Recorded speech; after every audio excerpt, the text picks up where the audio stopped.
in the previous class, we have completed interference of light. This is where we ended the previous class, the necessary conditions for interference. Now, before we move on to YDSE, let me just brief you about a very important aspect. देखिए, अगर आप interference का बात करते हो तो interference की conditions को you can divide into two parts, right? It's a very important point.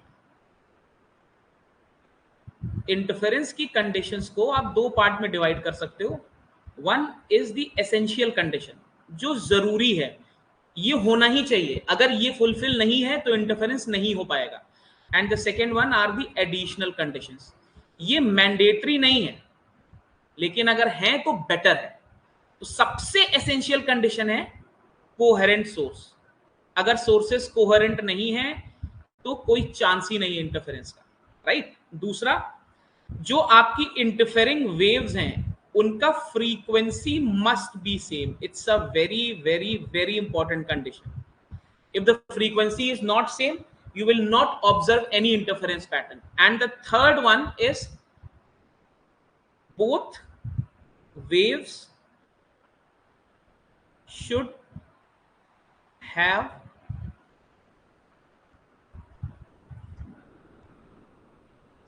same polarizing plane, right? ये कंडीशन आप अभी नहीं समझ पाओगे. Once we are done with polarisation, आपको ये समझ में आ जाएगा कि पोलराइजेशन का क्या रिलेशन है इंटरफेरेंस से, राइट? तो ये तीन कंडीशंस फुलफिल होनी ही चाहिए. इसके अलावा एडिशनल कंडीशंस क्या है? A1 is approximately equal to A2. Okay, Alok, whatever doubt you have, you can just, if it needs to be addressed in a live class, please tell me in the comment section. If you want a solution for that matter, you can just text me as well or on Telegram. Both works. Additional condition is A1 is approximately equal to A2. अच्छा, इससे फायदा क्या होता है? सबसे पहले देखिए, आप लोग ऑलरेडी देख चुके हो, I max का वैल्यू आ रहा है 4I0, है ना? And what is the value of I min? I min का वैल्यू है 0. अब इमेजिन करो, अगर दोनों का एम्पलीट्यूड सेम है तो मिनिमम वैल्यू 0 होगी. लेकिन अगर दोनों का एम्पलीट्यूड सेम नहीं है, दोनों इंटरफेरिंग वेव्स का, तो मिनिमम इंटेंसिटी 0 नहीं हो पाएगी. अगर मिनिमम इंटेंसिटी 0 हो जाती है और मैक्सिमम कुछ भी होती है तो आपको एक बेटर कंट्रास्ट मिलता है. और अगर बेटर कंट्रास्ट मिलता है तो फ्रिंजेस आपको क्लियरली विजिबल होती हैं. ध्यान रखिएगा, ये इंपॉर्टेंट पॉइंट है, right? This is a very important constraint. Second, अभी आप YDSE पढ़ लोगे तो you will get to know that the value of D should be greater than D. That is, the screen should be placed at a very large distance compared to the slit width of the slit. ये भी एक important constraint है. ये हम आज के ही class में discuss करेंगे भी, राइट? जब हम एक्सपेरिमेंट पढ़ेंगे तब हम ये कंस्ट्रेंट डिस्कस करेंगे. This is also very very important constraint, right? तो ये दो एडिशनल कंडीशंस हैं जो अगर फुलफिल हो रही हैं तो you will observe a good interference pattern. But जो एसेंशियल वाली है ये होनी ही चाहिए, ठीक? इसके अलावा एक और कंडीशन होती है, आपका स्लिट शुड बी नैरो. ये मैं ऑलरेडी डिस्कस कर चुका हूं लास्ट क्लास में. ये देखिए, राइट? द सोर्स या slit it should be narrow. अगर ये नैरो नहीं होती है, in case you have a broad slit, तो यहां पर डिफ्रैक्शन होने लगता है, जो हमारा नेक्स्ट क्लास का टॉपिक होगा, right? In case you don't have a narrow slit, you have a broader slit, diffraction starts taking place, right? So these are prerequisites that. अच्छा, मैं ये बार बार इसीलिए बोल रहा हूं ताकि आपको बिल्कुल याद हो जाए, ठीक है ना? Now let's start today's topic. Today's topic is Young's double slit experiment. Young's double slit experiment में Young, obviously Thomas Young was a scientist जिन्होंने डबल स्लिट एक्सपेरिमेंट से again they have observe the patterns on the screen. आपको ये वाला जो part दिख रहा है, this is the interference pattern. Interference pattern में आप क्लियरली देख पा रहे हो ब्राइट फ्रिंज है. अगर हम इसको सेंटर बोल दें तो सेंटर में you are having a bright fringe and then alternating bright and dark fringes, ठीक है ना? अच्छा, एक बहुत इंपॉर्टेंट चीज, आपको ये पैटर्न जैसा दिख रहा है, एक्चुअली ये फ्रिंजेस का पैटर्न ऐसा होता नहीं है. हम मैथमेटिकली ये प्रूव कर सकते हैं, जो हम एक्चुअली करेंगे नहीं, आपके लिए रिक्वायर्ड नहीं है। अदरवाइज अगर आपने कोऑर्डिनेट ज्योमेट्री पढ़ी होगी, अभी आप देखोगे अगर कांस्टेंट फेज डिफरेंस है तो आपका लोकस ऑफ अ पॉइंट हमेशा हाइपरबोला आता है। तो आपकी जो फ्रिंजेस का ओरिजिनल शेप होता है वो एक्चुअली हाइपरबोला ही होता है। लेकिन जब आप d का वैल्यू स्मॉल d से बड़ा कर देते हो, यानी कि जब आपका स्क्रीन बहुत दूर होता है, तो ये हाइपरबोला आपको ऑलमोस्ट स्ट्रेट या पैरेलल पैटर्न के रूप में दिखाई देता है, जबकि होता ये एक्चुअली में हाइपरबोला ही है। तो ये चीज ध्यान रखिएगा कि आपको जो पैटर्न दिखता है वो हाइपरबोला ही होता है। अब यहां पर देखिए दो स्लिट्स हमने ले रखी हैं, एक S1 मान लेते हैं, एक S2। अगेन अगर पॉइंट सोर्स है, ये स्लिट्स नैरो हैं, तो यहां से स्फेरिकल वेव फ्रंट्स निकलेंगे।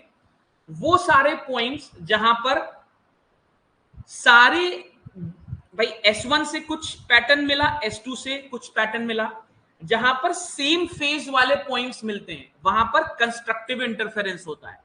जहां पर ऑपोजिट फेज वाले पॉइंट्स मिलते हैं वहां पर डिस्ट्रक्टिव इंटरफेरेंस मिलता है। अगर आप न्यूटन पढ़ोगे तो आपको वो नोडल और एंटी नोडल पॉइंट्स या नोडल या एंटी नोडल लाइन के फॉर्म में दिया हुआ है।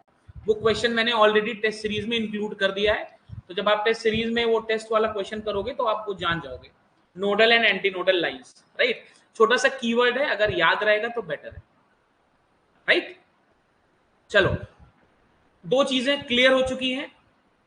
यंग्स डबल स्लिट एक्सपेरिमेंट में आपको एक्चुअल जो फ्रिंज मिलती है वो हाइपरबोलिक होती है, but d, capital D being very large compare to small d, आपको ये हाइपरबोला एक्चुअली में ऐसा दिखाई देता है, ठीक है ना। तो आप जहां पर भी डायग्राम बनाओगे आपको ऐसा ही दिखाई देगा। दूसरी चीज, आप YDSE में मोनोक्रोमेटिक लाइट यूज करते हो, हम ऑलरेडी डिस्कस कर चुके हैं monochromatic light. Mono means one and chroma is related to colour. तो आप YDSE में मोनोक्रोमेटिक लाइट यूज करते हो। अगर आप व्हाइट लाइट यूज करते हो तो कुछ चेंजेस आते हैं जो हम अभी डिस्कस करेंगे।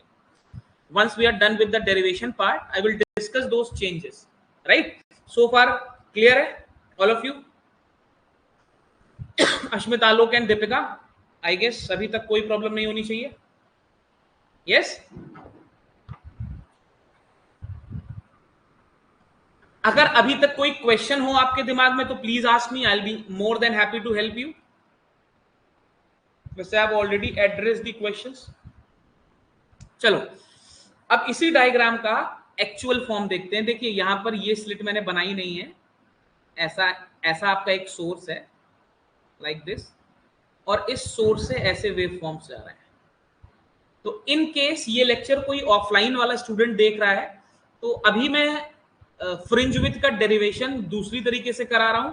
आप लोगों को मैंने डेरिवेशन वैसे ही कराया है जैसे नूतन में किया हुआ है, ठीक है। तो दोनों ही डेरिवेशन सही है, ऐसी कोई प्रॉब्लम नहीं है, ठीक। चलिए, ये स्फेरिकल वेव फ्रंट्स जब इन दोनों स्लिट्स के पास पहुंचते हैं, then in according to Huygens principle ये दोनों स्लिट्स सेकेंडरी वेवलेट्स जनरेट करते हैं। हाइगन प्रिंसिपल यही कहता है, every slit will act as a new source from which secondary wavelets will originate, and these wavelets will propagate in the medium with the speed of the original wave, ठीक। अब जरा ध्यान से देखना, यहां पर समझने वाली बात है। मान लीजिए यहां से एक वेव चली, यहां से एक वेव चली। This O is the point that is lying at the bisector of S1 S2। ये S1 S2 है। S1 S2 का जो बाइसेक्टर है वो स्क्रीन को O पॉइंट पर कट कर रहा है। अगर मैं यहां से एक वेव बनाऊं और यहां से एक वेव बनाऊं तो आप मुझे बताओ क्या इन दोनों वेव्स में कोई पाथ डिफरेंस पॉसिबल है? देखिए दोनों ही वेव्स ओरिजिनल वेव की स्पीड से चल रहे होंगे मीडियम में, दोनों ही होमोजेनस आइसोट्रोपिक मीडियम में चल रहे होंगे क्योंकि ये हाइगन ने बोला था, और दोनों अगर O पॉइंट पर यहां से निकलने वाली वेव्स मिल रही हैं, मान लीजिए ऐसा कुछ, एक वेव यहां से आके मिल गई, एक वेव यहां से आके मिल गई, तो आप मुझे बताइए क्या इन वेव्स के बीच में कोई पाथ डिफरेंस होगा? कोई पाथ डिफरेंस नहीं होगा। बहुत ऑब्वियस सी बात है, एक पॉइंट यहां है, एक पॉइंट यहां है और दूसरा पॉइंट यहां पर लाई कर रहा है, तो ये वाला डिस्टेंस और ये वाला डिस्टेंस तो इक्वली आएगा। there will be no path difference between the waves that are interfering at point O. And where is point O lying? Point O is lying at the perpendicular bisector of S1 S2, the distance between an S1 S2 being small d.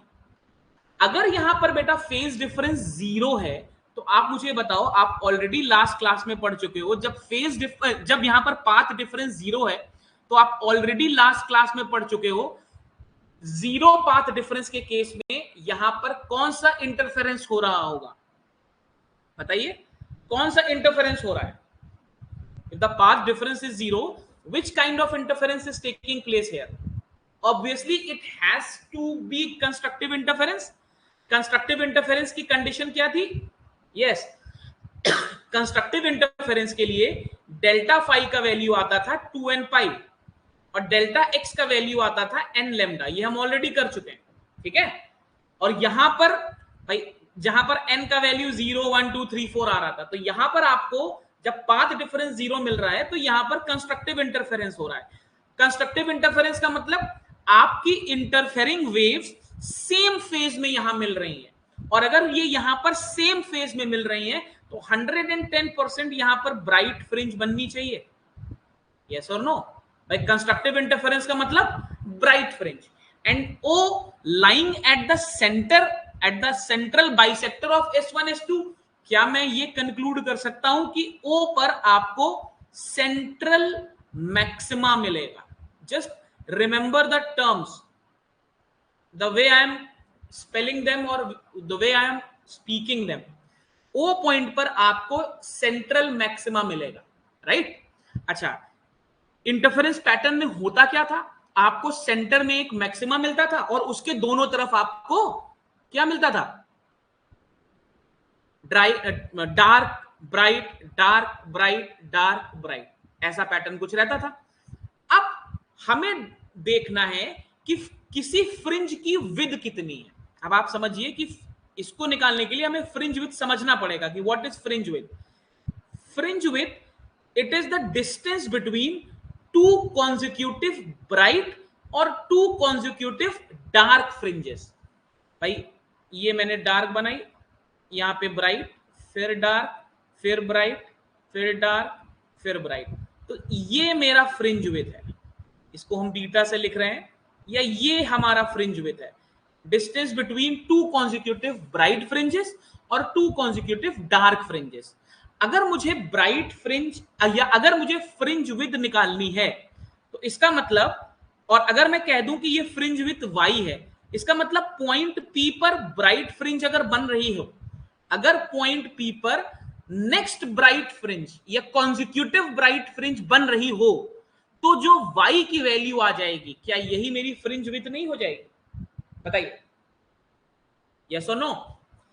नूतन में ये beta लिखा हुआ है, हमारे diagram में y लिखा है, तो प्लीज कंफ्यूज मत होइएगा. एक ही चीज है, आपका मनो आप बीटा लिखिए, आपका मनो आप y लिखिए, right? Both work in same manner. तो if you want to find the fringe width, तो P पॉइंट पर पहला मैक्सिमा बनना चाहिए, या अगर हम पहला दूसरा तीसरा मैक्सिमा ना कंसिडर करें, मैं सिर्फ मैक्सिमा की बात करूं, तो P पॉइंट पे सबसे पहली बार कंस्ट्रक्टिव इंटरफेरेंस होना चाहिए. अच्छा, अगर P पॉइंट पर कंस्ट्रक्टिव इंटरफेरेंस होना चाहिए, इसका मतलब पाथ डिफरेंस या फेज डिफरेंस कंस्ट्रक्टिव इंटरफेरेंस के मल्टीपल में आना चाहिए. हम ऑलरेडी देख चुके हैं कि कंस्ट्रक्टिव इंटरफेरेंस में फेज डिफरेंस ये होता है, पाथ डिफरेंस ये होता है. यस, तो इसके लिए सबसे जरूरी है पहले हम देखें कि पाथ डिफरेंस आ कितना रहा है. इस डायग्राम को जरा एक बार फिर से ऑब्जर्व करते हैं ध्यान से. अगर आप डायग्राम देखोगे, just give me a moment. S1P और S2P के बीच में जैसे हम लोगों ने डिराइव किया था रिफ्रैक्शन और रिफ्लेक्शन की कंडीशन यूजिंग हाइगन्स प्रिंसिपल, अगर मैं S1 से एक परपेंडिकुलर डाल दूं यहां पर, तो ये जो d sin थीटा है, यही तो वो एक्स्ट्रा डिस्टेंस है जो मेरी वेव ने ट्रेवल किया, isn't it? This d sin theta is actually the extra distance that is traveled by my wave. I hope मेरी बात समझ में आ रही है, all of you, right? तो मेरा जो पाथ डिफरेंस आ रहा है वो कितना आ रहा है? माई पाथ डिफरेंस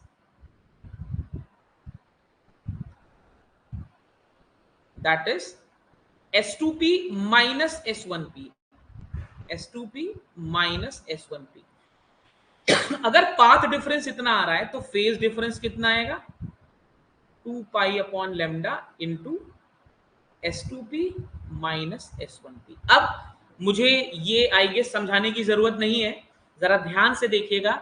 ये जो मिड पॉइंट है, अगर पॉइंट P यहां पर होता तो ये जो लाइन मैं बना रहा हूं ये वाली, इसको कलर कर देता हूं, ये जो येलो लाइन मैंने बनाई है, अगर पॉइंट P यहां पे होता तो ये थीटा एंगल यहां आ जाता और थीटा 0 हो जाता। जरा इमेजिन करिए, अगर पॉइंट P O पे होता, ये हम लोग कई बार मैग्नेटिज्म में ऐसा इमेजिन कर चुके हैं, अगर पॉइंट P O की जगह होता तो ये जो येलो लाइन है ये नीचे आती जाती, नीचे आती जाती, आते आते आते आते एक पॉइंट पे आके ये P पे मिल जाती, और जब ऐसा होता तो 100% मेरा थीटा 0 हो जाता। यस यस, जब थीटा 0 हो जाता तब जरा देखिए क्या होता, ये वाला जो पॉइंट है ये पॉइंट भी इधर खिसकता जाता और अल्टीमेटली इस जगह आ जाता। जो लाइन मैंने अभी रेड से ऐसे बनाई है, एक्चुअली वो लाइन फिर ब्लू से ऐसे आ जाती। Just imagine this, it's a very interesting thing. Yes और no? Yes, Ashmit, Alok and Deepika, अगर पॉइंट पी ओ पर आ जाए तो थीटा 0 हो जाएगा। जब थीटा 0 हो जाएगा तो ये वाला पॉइंट भी उठ के यहां आ जाएगा, तब ये वाला थीटा भी 0 हो जाएगा। ये मैं आपको सिर्फ इसलिए समझा रहा हूं ताकि आप ये इमेजिन कर पाओ कि ये जो एंगल ऊपर थीटा बना हुआ है ये कहां से आया, ये जो ऊपर थीटा एंगल बना हुआ है ये कहां से आया, ये आपको सिर्फ इमेजिन करना है। ये इस एंगल की बात कर रहा हूं, ये एंगल थीटा कैसे हुआ। अब आप समझ रहे हो, जैसे जैसे हम ऊपर की तरफ मूव कर रहे हैं हमारा पाथ डिफरेंस वाला पॉइंट आगे मूव करता जा रहा है।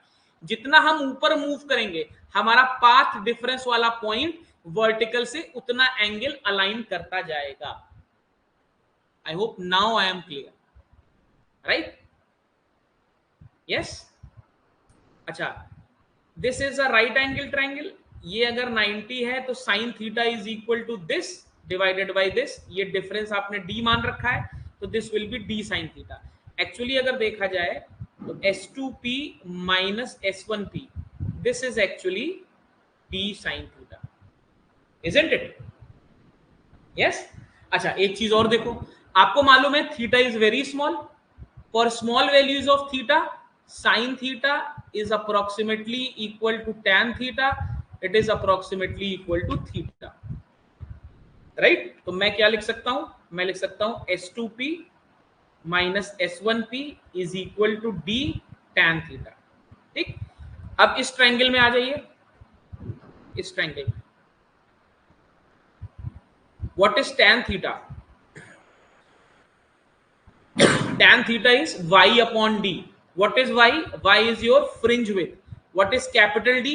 Capital D is the distance at which the screen is placed from the slit, right?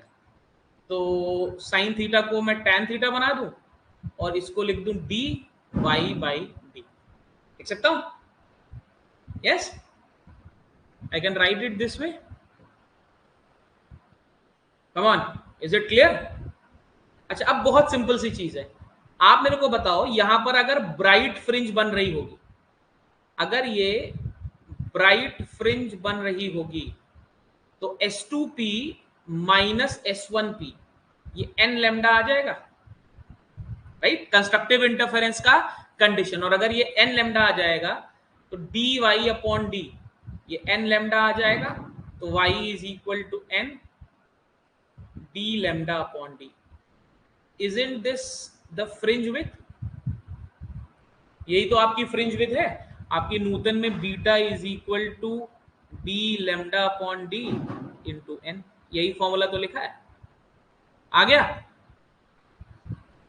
अगर यहां पर डार्क फ्रिंज बन रही होगी, अगर यहां पर डार्क फ्रिंज बन रही होगी तो S2P माइनस S1P इसकी वैल्यू आ जाएगी n माइनस 1/2 लेमडा या 2n minus 1 lambda by 2, right. तो अब ये कंडीशन टू कंडीशन डिपेंड करेगा कि आप क्या वैल्यू लेना चाह रहे हो। अब आपको निकालना है fringe with beta.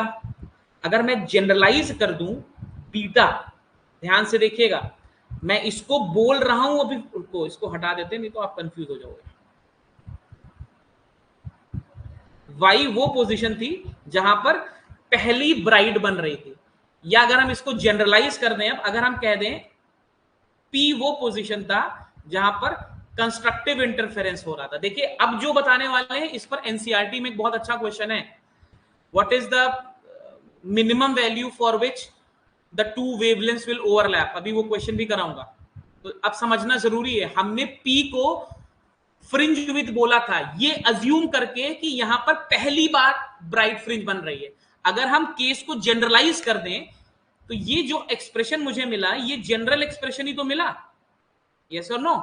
This is a general expression which says that P पर आपको ब्राइट फ्रिंज मिल रही है। अब पहली ब्राइट या कॉन्जिक्यूटिव ब्राइट अगर निकालना हो, जिसको हम फ्रिंज विद बोल रहे हैं, फ्रिंज विद, वो कैसे निकाल सकते हैं भाई? कॉन्जिक्यूटिव ब्राइट और कॉन्जिक्यूटिव डार्क, तो एक बार n+1 यहां पे रखिए, yn+1 कितना आ जाएगा? yn+1 आ जाएगा n+1 d lambda upon D, yn कितना आ जाएगा? n d lambda upon D. जब आप दोनों को सॉल्व करोगे तो you will get d lambda upon D. ये एक्सप्रेशन आपका मैच कर जाएगा। Okay, is it very very clear?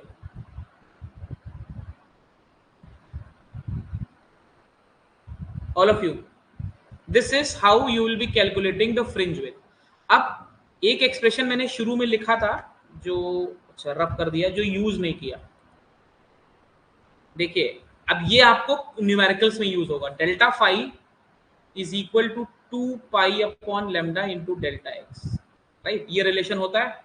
Delta x मैंने कितना निकाला? Delta phi is equal to 2 pi upon lambda. Delta x की जगह भाई यही तो मेरा general, this is my general delta x, यही तो है path difference. This is my delta x, यही पाथ डिफरेंस है। जब कंस्ट्रक्टिव था तो n लेमडा ले लिया, जब डिस्ट्रक्टिव था तो 2n-1 लेमडा बाई 2 ले लिया। तो क्या मैं पाथ डिफरेंस की जगह यहां पर बीटा फ्रिंज विथ है, y तब फ्रिंज विथ है जब हमने p को पहला मैक्सिमा मान लिया था। आलोक वही मैं बता रहा हूं, देखो यहां पर सेंट्रल मैक्सिमा है, अगर हमने y को पहला मैक्सिमा मान लिया तो y फ्रिंज विथ है। तो फ्रिंज विथ को बिना n के इंडेक्स के याद रखो, वो इतनी ही आएगी, d lambda upon D. n का इंडेक्स याद रखो कि ब्राइट फ्रिंज बन रही है या डार्क फ्रिंज बन रही है। हमने जो केस निकाला है ये केवल ब्राइट फ्रिंज के लिए निकाला है, ये केस डार्क फ्रिंज के लिए भी बन सकता है। आप चेक करो यहां पर देखो। चलो इस एक्सप्रेशन पे वापस आते हैं। मान लेते हैं कि हमारे पास जो फ्रिंज बन के आ रही है वो डार्क फ्रिंज बन के आ रही है, ठीक। तो हमारा एक्सप्रेशन क्या आया था? ये एक्सप्रेशन आया था, राइट।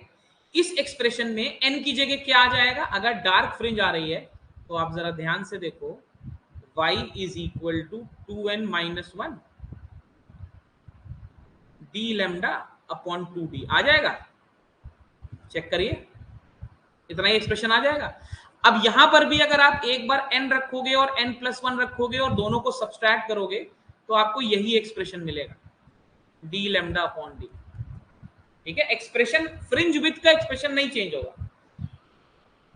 ओके, चलिए मैं क्या बोल रहा था, हाँ डेल्टा एक्स की जगह क्या मैं ये सब्स्टिट्यूट कर सकता हूं?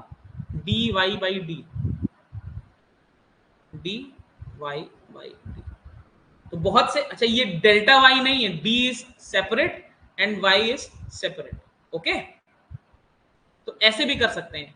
अच्छा कंस्ट्रक्टिव इंटरफेरेंस के लिए डेल्टा फाई कितना होता है? इट इज 2n पाई, इसको कर दो 2 pi upon lambda into D into Y upon D. अब जरा देखो क्या क्या कट रहा है, 2 pi and 2 pi gets cancelled, y का वैल्यू यहां से चेक करो कितना आ जाएगा, y का वैल्यू आ जाएगा n d lambda upon D. देखिए वही वैल्यू आया y का। आप चाहे फेज डिफरेंस यूज करके निकालो, चाहे आप पाथ डिफरेंस यूज करके निकालो, you will always be getting the same expression. Right डालो। I hope I am clear. अब इस पर्टिकुलर पार्ट में जो सबसे इंपॉर्टेंट चीज है वो है how will the pattern look like. Interference का जब आप पैटर्न बनाओगे तो कैसा दिखाई देगा। देखिए अगर आप रिजल्टेंट इंटेंसिटी की बात करें, I is equal to I not plus I not plus 2 under root I naught into cos phi. ये था हमारा रिजल्टेंट इंटेंसिटी का एक्सप्रेशन। इसको हम सॉल्व करके क्या लाए थे, 2 आई नॉट 1 प्लस कॉस फाई, उसके बाद कॉस फाई को 2 कॉस स्क्वायर थीटा माइनस 1 कर दिया था। This was 4 I naught cos square phi by 2। अब मुझे उम्मीद है आप सभी लोगों को कॉस स्क्वायर थीटा का ग्राफ निकालना आता है। यस कैसा ग्राफ आएगा?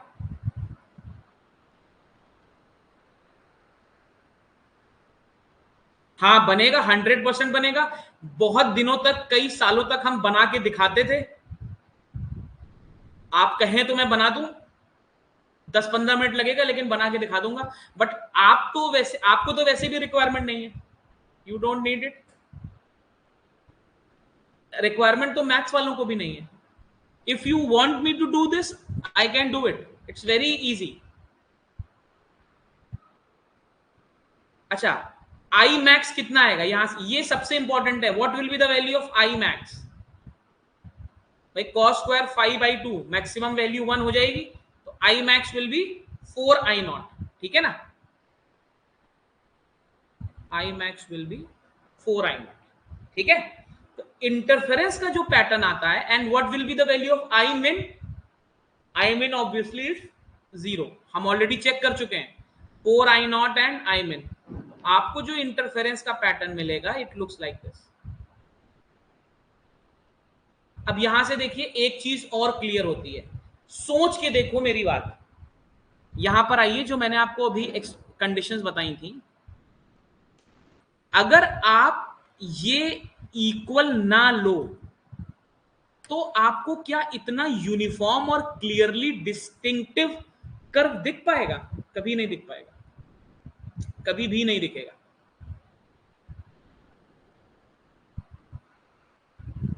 सर स्क्रीन प्लेसमेंट मतलब, I didn't get your point.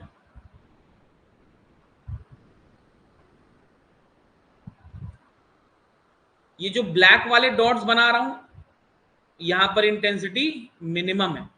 अगर यहां पर इंटेंसिटी मिनिमम है तो यहां पर बन रही होगी डार्क फ्रिंजेस, राइट। अगर डार्क फ्रिंजेस बन रही होंगी,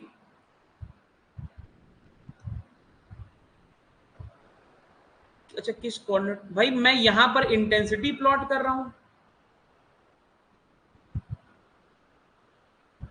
और यहां पर डिस्टेंस प्लॉट कर रहा हूं, सब रेक्टेंगुलर कोऑर्डिनेट सिस्टम में रखा है।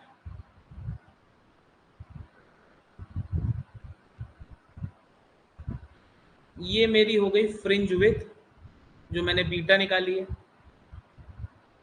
This is my fringe width beta, okay. ये पैटर्न समझ में आया? This is very important for you to understand कि पैटर्न बन कैसा रहा है। डिफ्रैक्शन और इंटरफेरेंस का जब आप डिफरेंस पढ़ोगे तब आपको इस पैटर्न का इंपॉर्टेंस समझ में आएगा। दीपिका एंड आलोक, आप तो समझ पा रहे हो कॉस स्क्वायर 5/2 की वजह से ग्राफ ऐसा आ रहा है? I hope yes. क्वेश्चंस आ गए, यस और नो?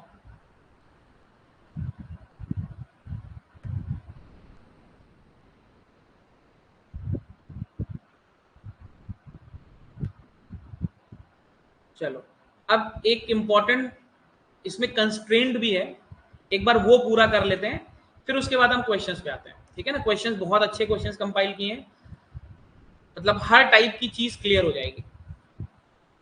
एक इसमें केस बनता है, आज का वाईटी का पोल किया किसी ने? अगर यंग्स डबल स्लिट एक्सपेरिमेंट को हम किसी दूसरे मीडियम में ले जाएं तो देखिए lambda dash is equal to lambda by mu होता है। आपने बीटा की वैल्यू निकाली डी लेमडा अपॉन डी, तो नया बीटा कितना आ जाएगा? नया बीटा आ जाएगा D lambda dash upon D, ये आ जाएगा D lambda upon mu D. तो बीटा न्यू हो जाएगा बीटा अपॉन म्यू, और obviously mu is greater than 1, तो बीटा विल डिक्रीज। अगर आप YDAC के सेटअप को एयर से हटाकर किसी भी मीडियम में डाल दोगे, भाई रिफ्रैक्टिव इंडेक्स 1 से कम तो रहेगा नहीं। नॉर्मली हम वाटर की बात करते हैं तो आपकी फ्रिंज विड्थ डिक्रीज कर जाएगी। क्यों डिक्रीज करेगी? क्योंकि आपकी वेवलेंथ भी डिक्रीज कर जाएगी। ठीक है, ये एक केस बनता है। एक और केस बनता है, मैं आपको सारे क्वेश्चंस वाले केसेस पहले ही करा देता हूं। एक केस और बनता है ये, चलो। If one of the two slits of Young's double slit experiment is painted over so that it transmits half the light intensity of the other, then which of the following options is correct? अब जरा ध्यान से समझिएगा, जिन्होंने last class किया है, मैं एक बार लास्ट क्लास पे जाता हूं। Everything is connected, each and everything, ये this is I max, this is I मिन। ठीक, अब जरा ध्यान से देखिएगा,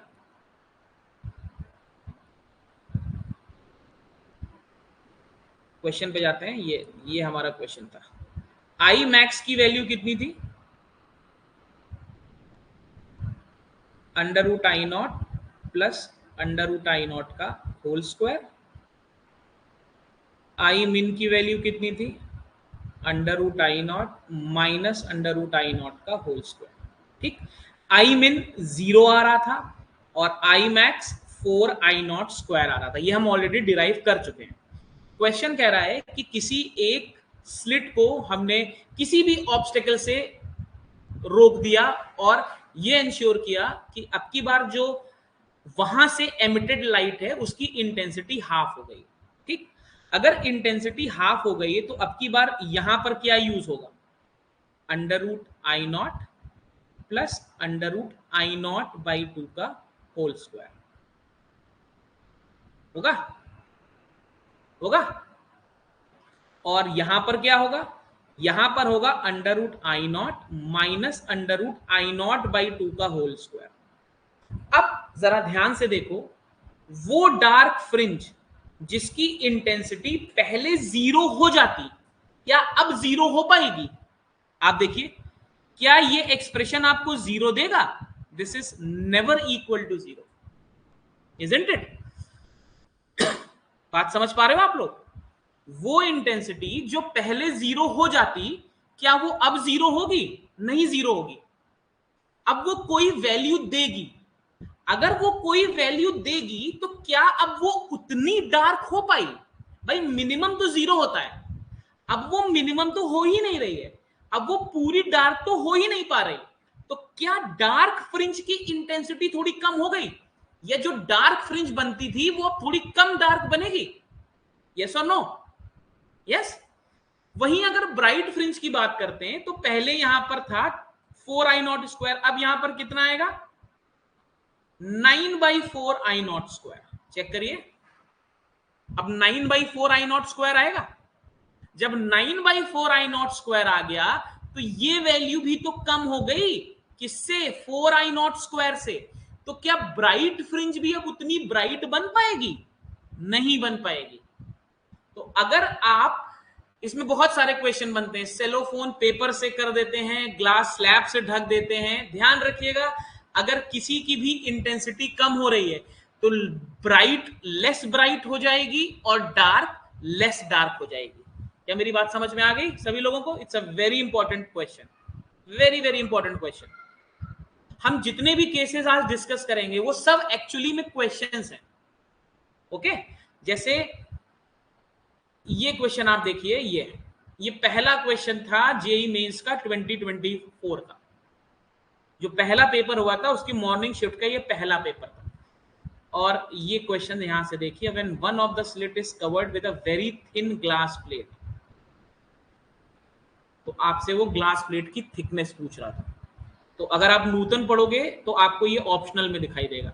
तो अब हम वही करने जा रहे हैं कि क्या हो अगर हम किसी एक स्लिट को किसी ग्लास प्लेट से थोड़ा सा कवर कर दें। मान लीजिए ये स्लिट S1 है, ये स्लिट S2 है, ये आपका पैटर्न मिल रहा है यहां पर आपको P, ये देखो शिफ्ट होगी तो हम एंगुलर शिफ्ट की अभी बात ही नहीं कर रहे हैं इसमें। एंगुलर शिफ्ट होना वो एक अलग क्वेश्चन है, थीटा शिफ्ट हो जाता है, that is a different question all together. यहां पर हम दूसरी चीज ऑब्जर्व करना चाह रहे हैं। मान लीजिए हमने बीच में एक प्लेट रख दी, ये उस प्लेट की थिकनेस थी T, right? T was the thickness of the plate. अब मुझे एक बात बताओ, अगर मैं आपसे कहूं कि इस वाले पोर्शन को देखो, सिर्फ इस वाले पोर्शन, आपकी जो वेव है वो अब दो मीडियम्स में ट्रेवल कर रही है। ये आपका प्लेट है जिसका थिकनेस T है और जिसका रिफ्रैक्टिव इंडेक्स म्यू। ये वाली वेव जब चल रही है तो यहां तक तो वो एयर में चल रही है, लेकिन यहां ये किसी दूसरे मीडियम में चल रही है, तो उसकी वेलोसिटी चेंज हो जाएगी। यस, वेलोसिटी चेंज हो जाएगी, ऑब्वियसली वेलोसिटी चेंज हो जाएगी। कैसे चेंज होगी हम पढ़ चुके हैं, v is equal to C by mu, right? Fundamental है ये ऑप्टिक्स का, v is equal to C by mu. अब एक टर्म मैं लिख रहा हूं, टाइम टेकन